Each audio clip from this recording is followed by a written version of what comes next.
Hello everyone. তো দেখো আমি আবার একটা নতুন ভিডিও করছি। তো এটা হচ্ছে একটা সুস্বাদু খাবার বানাচ্ছি। একটু পরে তোমরা বুঝতে পারবে যে আমি কী বানাচ্ছি অ্যাকচুয়ালি। দেখো এটা কিন্তু গরমকালে খাওয়া খুবই উপকারী। মানে এটা হচ্ছে তোমার করছি আমি অ্যাকচুয়ালি আম দিয়ে রুই মাছ।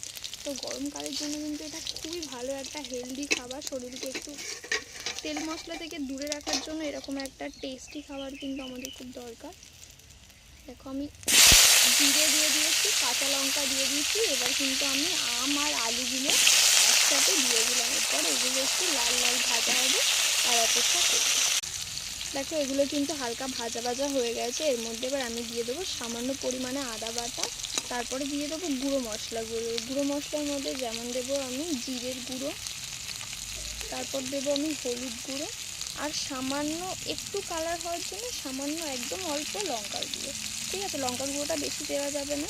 আর ঝাল যদি খাও তাহলে দেওয়া যাবে, কিন্তু আমি এখানে দেবো না কারণ আমি ঝাল খাই না। সামান্য পরিমাণে দিলাম, সাথে আমি নুনও দিয়ে দেবো। এবার একটু ভালো করে কষে নিতে হবে। খুব না কষলেও হবে, একদম সামান্য। ঠিক আছে, তাহলে বেশি কষলে টেস্ট চলে যাবে। নুনটাও দিয়ে দিলাম। এবার একটু ভালো করে নাড়বো।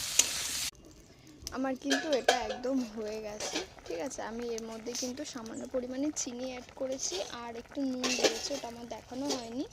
তবে তোমরা একটু পরিমাণ মতন চিনি নুন দিয়ে দিও। এরপরে ফুটে যাওয়ার পরে মাছগুলো দিয়ে দিও একে একে। ঠিক আছে, এই যে আমি মাছগুলো দিয়ে দিলাম, হয়ে গেছে। এবার কিছু করতে হবে না, মাছগুলো দিয়ে ফুটিয়ে নামিয়ে নিলেই হয়ে যাবে। তোমরা ভাজা জিরে বা ধনে পাতা দিয়ে সার্ভ করতে পারো। এক থালা ভাত এতেই শুধু খাওয়া হয়ে যাবে, এটুকুনি গ্যারান্টি আমি দিতে পারি। ঠিক আছে, রেসিপিটা কেমন লাগলো জানিও, ভালো লাগলে একটা লাইক করো। Thank you, by.